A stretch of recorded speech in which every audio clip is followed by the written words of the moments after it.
Ta parole, Seigneur, est vérité et ta loi délivrance. Ta parole, Seigneur, est vérité et ta loi délivrance. Je me lèverai, j'irai vers mon Père et je lui dirai, Père, j'ai péché contre le ciel et envers toi. Ta parole, Seigneur, est vérité, et ta loi délivrance. Le Seigneur soit avec vous. Évangile de Jésus-Christ selon saint Luc.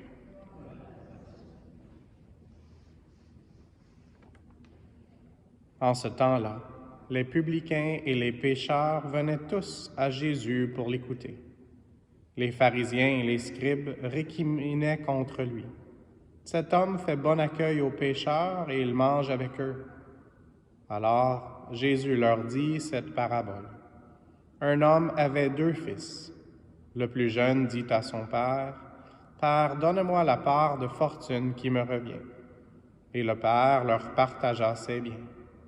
Peu de jours après, le plus jeune rassembla tout ce qu'il avait et partit pour un pays lointain, où il dilapida sa fortune en menant une vie de désordre.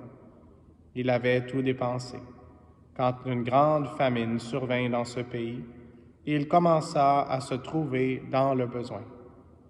Il alla s'engager auprès d'un habitant de ce pays, qui l'envoya dans ses champs garder les porcs.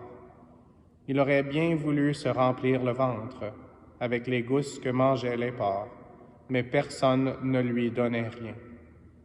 Alors, il rentra en lui-même et se dit, « Combien d'ouvriers de mon père ont du pain en abondance, et moi, ici, je meurs de faim. Je me lèverai, j'irai vers mon père, et je lui dirai, « Père, j'ai péché contre le ciel et envers toi. Je ne suis plus digne d'être appelé ton fils. Traite-moi comme l'un de tes ouvriers. » Il se leva et s'en alla vers son père.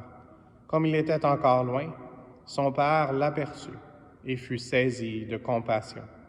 Il courut se jeter à son cou et le couvrit de baisers.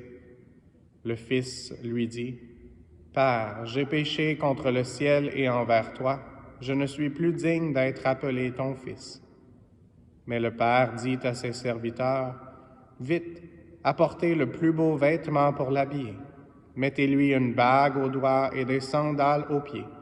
Allez chercher le veau gras, tuez-le, mangeons et festoyons, car mon fils que voilà était mort et il est revenu à la vie. Il était perdu et il est retrouvé. » Et ils commencèrent à festoyer. Or, le fils aîné était au champ. Quand il revint et fut près de la maison, il entendit la musique et les danses. Appelant un des serviteurs, il s'informa de ce qui se passait. Celui-ci répondit, « Ton frère est arrivé, et ton père a tué le veau gras, parce qu'il a retrouvé ton frère en bonne santé. » Alors le fils aîné se mit en colère, et il refusait d'entrer. Son père sortit le supplier, mais il répliqua à son père, « Il y a tant d'années que je suis à ton service, sans avoir jamais transgressé tes ordres, et jamais tu ne m'as donné un chevreau pour festoyer avec mes amis.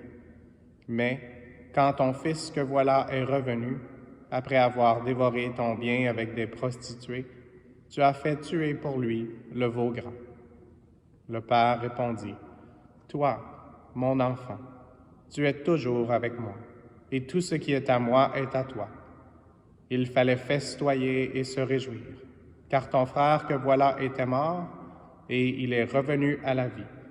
Il était perdu, et il est retrouvé. Acclamons la parole de Dieu. Louange à toi, Seigneur Jésus.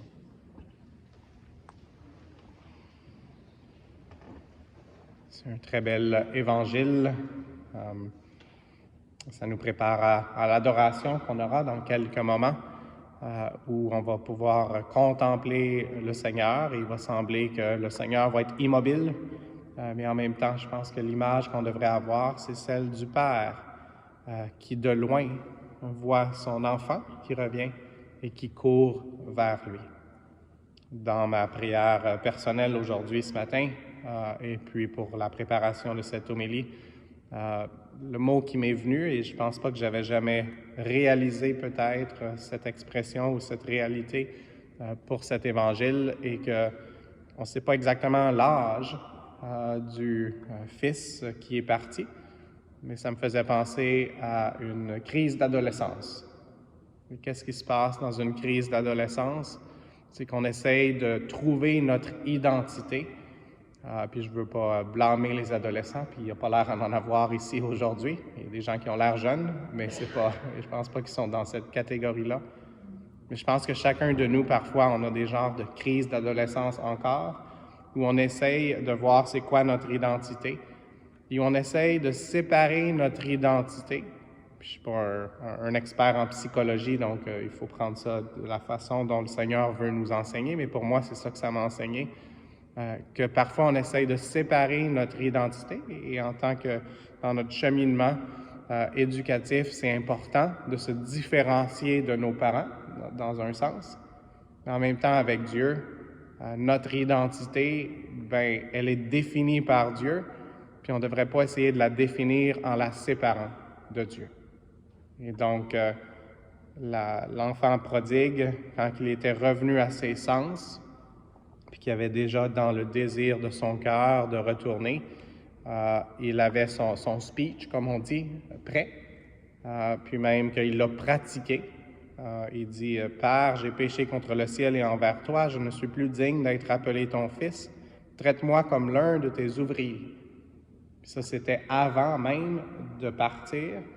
Et puis, quand il est arrivé, il a répété ses paroles. Mais le Père n'a pas reçu ses paroles, il a dit non. Puis, pas seulement dans ses paroles, mais dans ses actions, avec l'anneau qui révèle l'identité d'enfant de ce Père. Et donc, pas comme un ouvrier. Et même avec le fils aîné, le Père dit « Toi, mon enfant, tu es toujours avec moi. » Alors, demandons au Seigneur de ne jamais permettre que nous séparions de lui. Lui, il est toujours avec nous, c'est lui qui vient toujours à notre rescousse quand on en a besoin. Et donc, permettons au Seigneur, dans le plus profond de notre cœur, de définir notre identité de fille et de fils de Dieu, d'enfant de Dieu. Et donc, à tout âge, quand on a une genre de crise d'adolescence, qu'on puisse, avec Maman Marie, qui était la mère de Jésus quand Jésus était à l'adolescence, Jésus a vécu une genre de crise d'adolescence parce qu'il a fait l'expérience humaine de toutes les choses sauf le péché. Mais donc, demandons à Maman Marie de nous aider vraiment à accepter que notre identité n'est pas définie par des circonstances de notre vie ou par des actions qu'on a faites ou qu'on n'a pas faites, mais que notre identité est vraiment au plus profond et pour toujours d'être enfant de Dieu, lui qui nous veut avec lui pour l'éternité. Amen.